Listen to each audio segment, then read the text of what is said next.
Welcome back, or welcome to the first time. Today we are going to be doing a critical review of the Paradox's latest game, Victoria 3.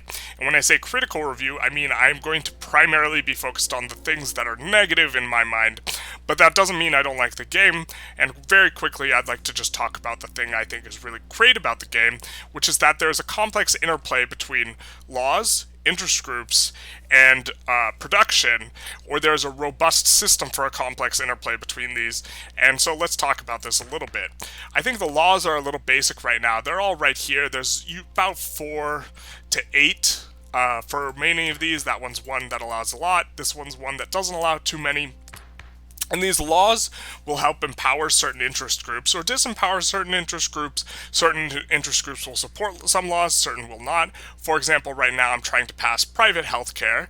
If you look at the success chance is supported by the interest group's clout.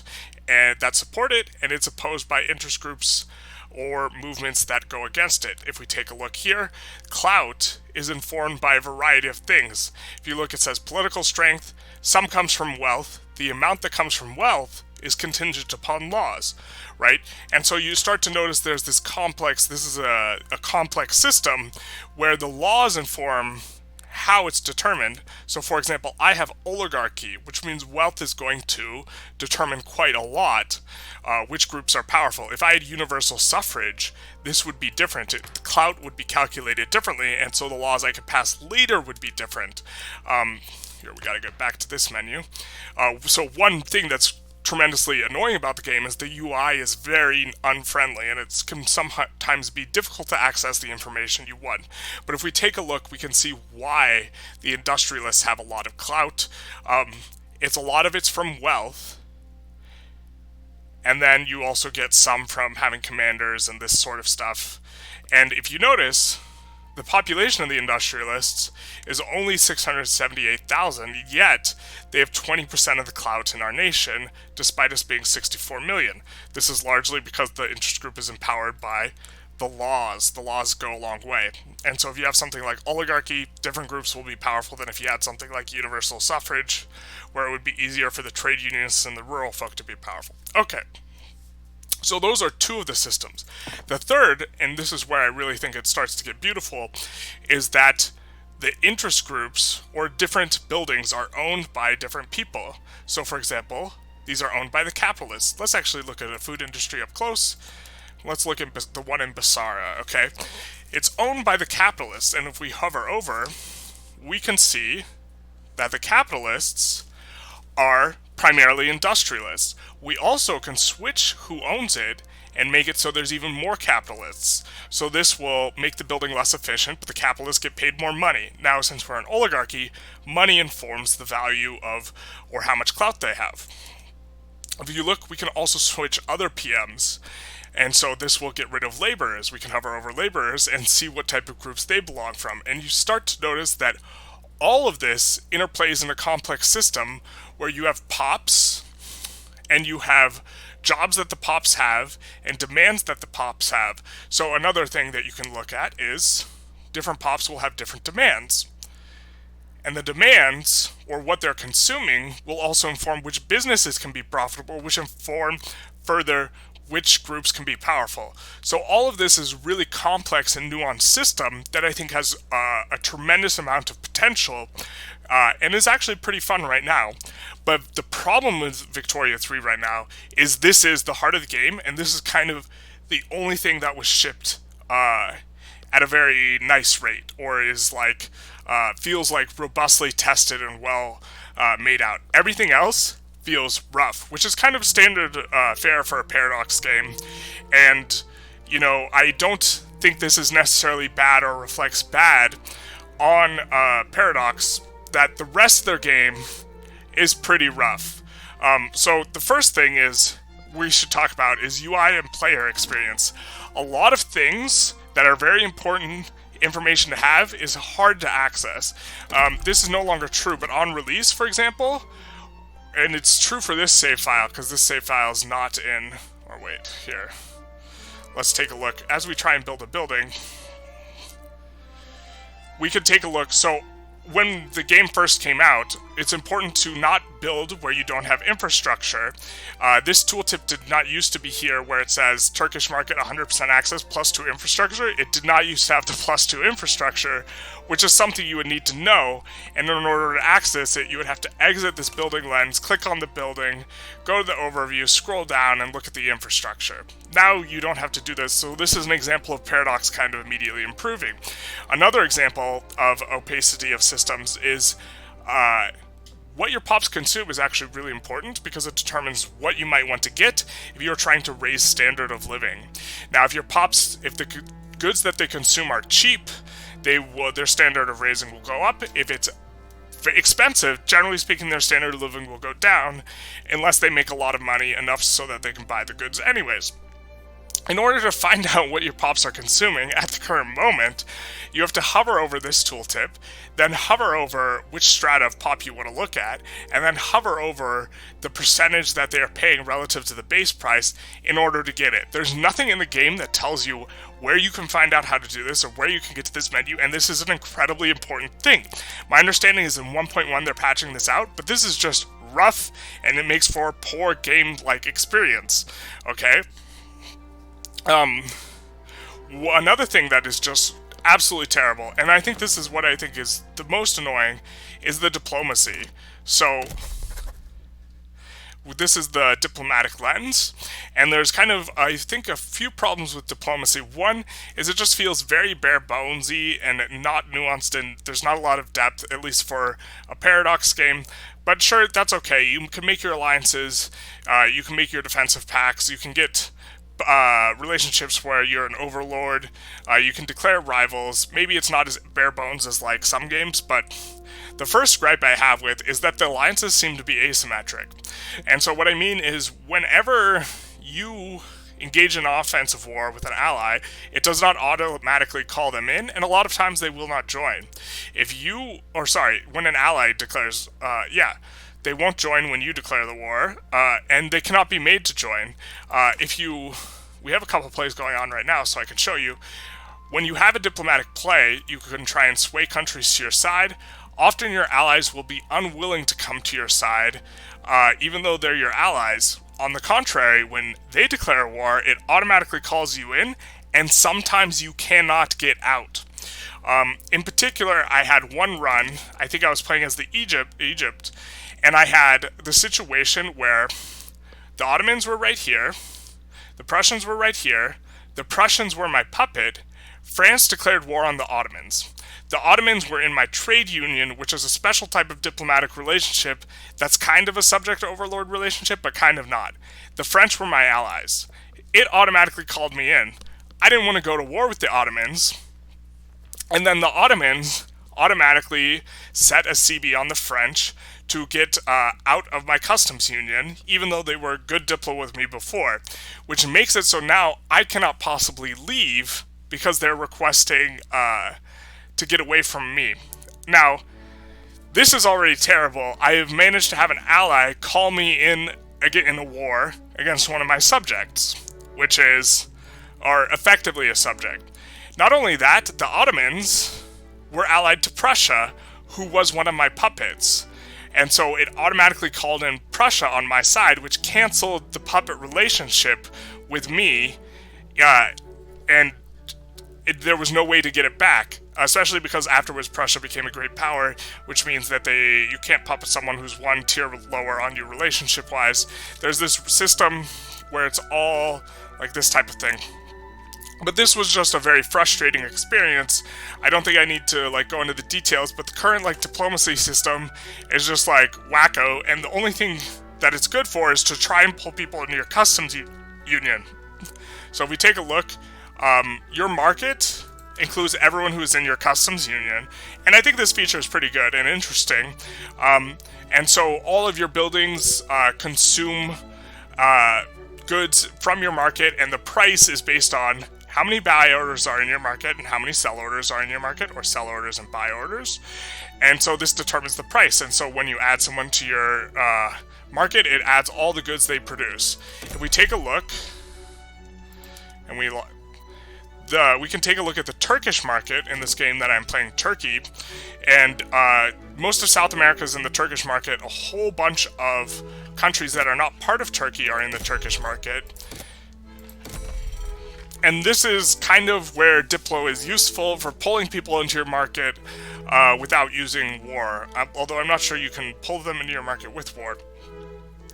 And, okay, so this is like Diplo. There's weird alliances. The alliances are sometimes like nightmarish in the case of being called in against my own subject, breaking a subject relationship. And so generally speaking, I think you just shouldn't ally people. They're just like, it's a broken, like, mechanic in the game, despite it not, like, being bug broken. Okay, the last thing is that the AI just absolutely cannot evaluate what wars to go with and which diplomatic plays to get involved in. Like, even the slightest bit. Sometimes they just make absolute psychotic joins. It's really opaque. Like, when I start this opening play, I can't really... It tells me who might join, who might not, but I don't really have a good way of telling who can join or who's going to join the war on one side. And so you get a lot of situations where you start a war that you don't really think the British are going to come in on the enemy side, and then they come in on the enemy side, and then you're just hosed, and there's not really anything you can do except for back down, which gives them a war goal on you, and sometimes it's a really nasty war goal, and it's led to just kind of an unfun, opaque experience where you don't know, before you declare a war, you don't really have a good idea of what's going to happen. Now, the diplomatic plays go through this cycle where there's opening moves, like escalation, and then pre-war or something like this. I'm pretty okay with the idea of a diplomatic play. I think it's interesting. I just wish that it was a bit more transparent what might happen, or that... yeah, I just wish it was more transparent what would happen in terms of the diplomacy. Okay, the warfare. All the warfare works, the way the warfare works is you assign guys to fronts. So I can take this guy, for example. He's assigned to this front here, and he just advances the front, and then you go like this, and you let the war happen. I don't have a problem with this highly automated war. If you notice, like, you can only set 3 things. And it's really only 2. Advance the front or defend the front, or just get out of the way. I don't really have a problem with this, except for sometimes the AI just, like, will leave a front completely open, and then, like, 2 units will just, like, swoop behind your army and completely cut off the supply line because no one's on the front. And this just is an unfun experience, which actually leads you to weirdly micromanage the fronts when the entire idea was to take away the micromanagement in general. And so I think warfare is a little bit broken on the land warfare aspect, and the ocean warfare, doing naval invasions, is completely broken. You go to your navy and you, like, click naval invasion, and then you try and land. And I think in the latest patch it's, like, not as bad as it used to be, but it used to be just basically impossible to pull off a naval invasion, even with a way stronger navy and a ton of convoys. And you'd get messages. Again, the thing to complain about most with this game is opacity and not really understanding why something is failing. You would get messages like insufficient support, and then it wouldn't tell you what the support was. So you don't know if it's convoys, or you need more boats, or what exactly it is. It's just completely, there's no explanation, you know, there's no tooltips. And in a game where there's, like, as much going on that's as complicated as this, you really need stuff like tooltips to explain to you what's going on or what's happening. And so this is a bit of a problem. In terms of economy, some, like, problems I have is that the economy does not seem very suited, or let's put it like this. The first 50 years of the game feel pretty nice, and the last 50 years of the game start to feel wildly unbalanced. You can get to the point where you have so much construction capacity that you're just, like, infinite building, and you're building in a way that just way outstrips the people who you can employ in your buildings, which is like, okay, this is maybe something you should have it, like, you maybe have to wind down construction or something like this. But construction, like, when you have a bunch of construction, it actually facilitates a whole bunch of consumption. Like, this construction building is using all of these goods, and so if I turn it down, it's going to turn down the consumption of all my goods, which is actually a dynamic, economic process that's interesting, and it should perhaps be in there, but it just doesn't. It doesn't quite feel balanced. It feels like, it feels, it just doesn't feel very well balanced. Like late game, it just feels like you suck all the pops out from everyone else in the world. You just get a higher standard of living. Everyone migrates to your country, and it's just not a dynamic or interesting late game, including in the economics. Another is you can get weird instances where buildings will hire and then fire and then hire and then fire and then hire and then fire, and it causes a lot of radicals because people radicalize, if you look through the tooltips, from being fired from buildings. Okay, these are just some complaints about the economics. Overall, the economic system is actually tremendously robust and interesting. I'll also go through each one of these tabs and quickly just talk about like what's going on and review that. As far as user UI and player experience, I've complained a lot. A lot of the systems are opaque. They're hard to get an understanding for what's going on. I think that a lot of the replayability is perhaps pretty low, although I've enjoyed replaying the game, but I don't think that my experience is necessarily reflective of what I think everyone's experience would be. I think that a lot of times what happens is you just get locked in on all the laws you want. You never want to change anything again in terms of your laws, and every game like kind of plays out the same. Once you start blobbing out and you get big, and it's like whatever. And I think that the replayability is low because the AI cannot adjust in a dynamic way, and there doesn't seem to be that much dynamism in terms of the trajectory of where things are going. The dynamism just feels really, really front-loaded into the first 30 years where you are, trying to balance this interplay of laws, interest groups, and production, whereas late game, and it's interesting before you get like where you want, but it seems that the late game experience, you just get locked in on the laws you want. The interest groups that are powerful get kind of locked where they are, and then it's just a matter of playing like building simulator where you're just building more and more buildings.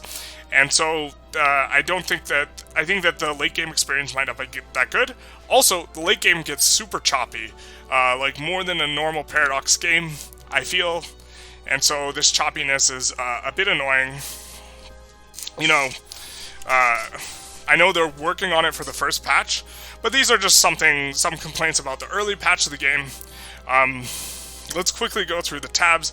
I think I've talked about politics, or the laws. We'll just go through it again really quick, and I'll just kind of talk about the systems at like a basic level, perhaps for someone who's never played the game.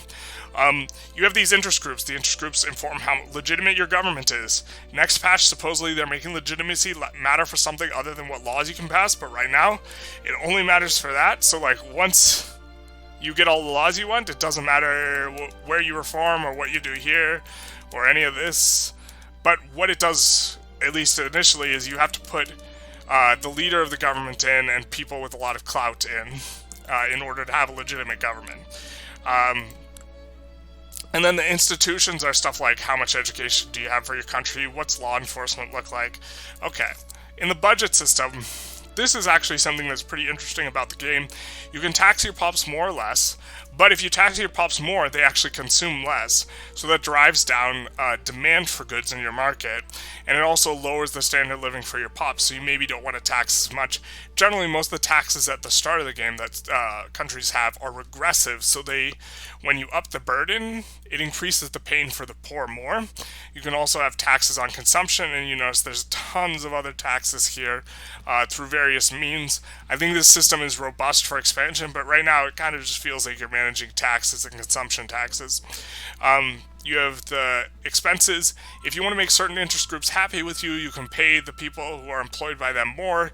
I really think government wages, this system's kind of easily exploitable right now, because at the start of the game, with a lot of plays, what I've done is I've just deleted all my military, because the AI doesn't seem to punish you because it's not that bright. And then you pay the military very high wages, which are very high percentage, 30% extra, very little is not a lot. And then you end up getting the interest group way happier with you. Seems a little gamey, it seems exploitable, but whatever. Okay, building is where it's at. A lot of this stuff is super interesting, and you use technology to get different production methods, or PMs. If we take a look here, in this PM, we have a ton of laborers who are primarily trade unions, armed forces, rural folk. In the later ones, use machinists and engineers, which belong to different interest groups. And I think this is kind of like you advancing through the text and changing which people work at your places, which changes the interest groups that are powerful. All this is tremendously interesting, and there's a lot going on here. It also obviously increases the output of goods, but you have an interesting relationships with goods where it's not good to just have goods be as expensive as possible or cheap as possible. A lot of times you want to intentionally make goods cheap, and a lot of times when you're trying to figure out what you should build, you just go into the market tab and you sort by what's expensive, and you just build what's expensive because you know anything that produces that is going to be profitable. But going back to this building tab, sometimes you want certain goods to be expensive. And so I'll give an example. One example is chemical plants. Sometimes you want them to be expensive because chemical plants chemical plants make fertilizer, and sometimes you want fertilizer to be expensive. And there's a couple reasons. First of all, if fertilizer is really expensive, you can build more chemical plants and have the chemical plants be profitable. This allows you to drive down the price of explosives, and maybe you want the price of explosives to be low because you as the government have to pay for explosives, whereas you don't have to pay for fertilizer. You pay for explosives. In my instance, I think I'm paying for it, for construction goods. Okay, so that's thing one. Thing two is the landowners use fertilizer in order to make crops. Generally speaking, the landowners are the ones who own the building that make the crops. If fertilizer is expensive, you can use PMs that use a lot of fertilizer with the landowners, and these PMs or production methods will make a ton of crops, but because fertilizer is expensive, the landowners will be less profitable, they'll be more poor, they'll have less power. So it's not just driving the price of everything down, sometimes you want the price of everything to be up. And so another example is sometimes you want railways to be up because you have to subsidize the railroads in order to get infrastructure. So if the price of transportation is high, which is this good here, then the railroads will be more profitable. Okay. Also, sometimes if you're exporting a lot of a good, you may want the price high because if you're producing a lot of extra of it for export, then you want it to be high. And we take a look, here's the trade tab. There's a lot of trades. Most of the time for this particular play, it's just people importing goods from us. But I believe we are, in particular, importing a ton of inputs, and this is how we're playing here. Inputs being like the base level goods like iron and wood, and we're exporting a lot of finished goods. Military tab, very, very simplistic. If you go look, the big crux of like the decision in terms of military is what production methods you're going to use for your military, and they consume various different goods, they gain power. It seems pretty like it makes a really big difference. Fighting up in tech seems very uncomfortable, and you generally kind of want to avoid that. The AI will not... What a human player would do is they'd use timing windows, and they'd rapidly build up their military right before they get a tech, implement the tech, and then go smack someone around for something. You can't really do that as much in this. Another thing I wanted to complain about in diplomacy, and I forgot, is that when you declare war on someone and you're trying to take a bunch of territory, you have a primary war goal and other war goals. They can just back down and give you the primary war goal and avoid the war, and then you have a 5-year truce that you can't break under any circumstance, and this just feels weird, and it feels like it'd be impossible to go for world conquest, and it does not seem to simulate anything very well, because like maybe you want to invade an entire country, you just can't do that in this game. It's like 100% impossible, but it's not a map painter game, it's an economics game. So moving forward, diplomacy, broken, we already talked about it, the tech tree. Now, supposedly there's a lot of room for advancing the tech tree, or they coded it in such a way that it's really easy to put laws or new techs in, and I think they will be doing quite a lot of that, and I'm excited for that. I think that'll add a lot of depth to the game. You have 3 different tabs. I think you can add more tabs through modding if you wanted. Generally, they correspond to like, so production is all new production methods for your various buildings. Military is either bonuses or production methods for military buildings, and society is different laws you can pass and stuff like ability to colonize and new institutions and things like this, and also like mutual funds allows like a PM where you use publicly traded, which adds more capitalists, things like that. Okay, then there's the Cultures tab. Not a lot to see here. You can form nations through this tab, is perhaps important to look at. You can take closer looks at, the people in your government, what they have. A notable thing is interesting is obsessions.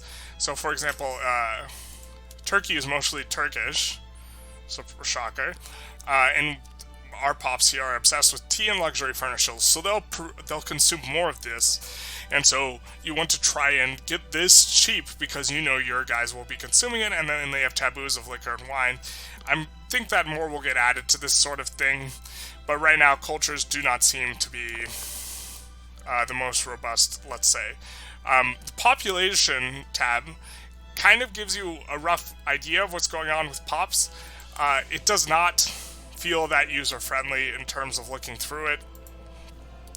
I can go through a bunch of pull-downs and find very specific pops, like Albanian Sunnis or Albanian Sunni clerics, and look at kind of more specifically what's going on with them, like their literacy rate, like all this stuff, political movements, and this sort of thing, and political strength. But this is like buried deep in a ton of information and might be like hard to access. Importantly is like standard of living, like yikes, these guys are starving. But this just feels like buried and opaque and hard to find. Not that you necessarily need to access it a lot anyways. These notably turn into pie charts if you want them to. And, okay, a lot of this stuff matters, especially profession and political strength. Okay, there's only so much to say. The journal seems like something that is just here as a placeholder for other stuff. You get little missions and you get little bonuses, but this seems like really just superficial at this current point in time. You get these special decisions. Again, currently feels pretty superficial. And then here you have the outliner. You can control what's off to the side. Speaking of UI being annoying, you get messages that scroll up, and if you're scrolling through your outliner at this current point in time, the messages just like reset it or like whip it to the top, which is just very annoying from a user experience perspective.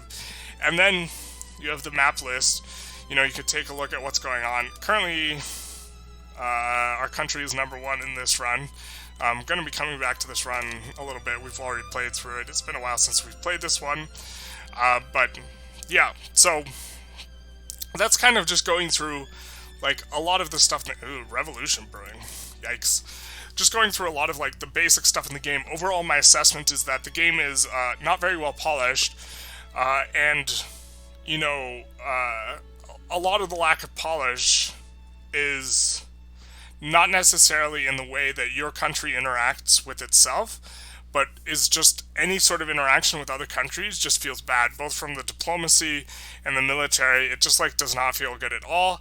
And then secondly, there's a lack of polish towards the later years of the game, where stuff starts to break down and the experience starts to not feel as good, and it just kind of all starts to feel like the same type of experience.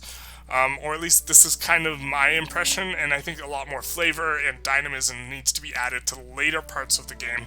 But the interplay between the economics and the political system is a very interesting and robust system that needs more stuff in balance, and then it'll be really, really good. So I actually think that this game will be crazy good and interesting, but that right now it's very interesting right now, but it's like medium, and if you have a low tolerance for extremely frustrating situations, both in terms of not being able to access the information you want and like the diplomacy just being screwed, then maybe don't play this game.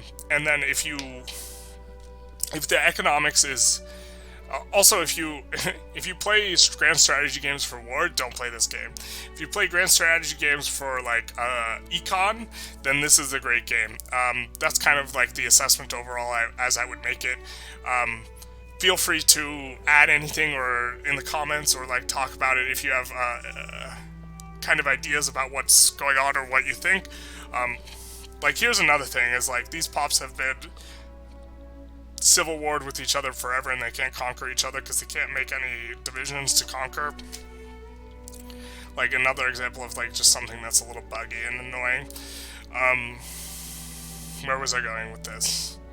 Yeah, I was kind of just wrapping it up in terms of the game seems quite good for the economy perspective, but not as good for the other stuff. And so, depending on your interest, this might be a very nice game, or it might just be like a frustrating experience, because a lot of stuff just feels unpolished. As far as Paradox games go, it seems like alright on release. A lot of them feel not very good on release. And so, I'm certainly enjoying the game a lot. I've been playing it a ton, as my YouTube suggests, but I would not necessarily recommend it with like the same fervor with which I am playing it. You know. Anyways, feel free to like, comment, subscribe. I'm certainly going to be uploading more Victoria 3 stuff, and have a good day.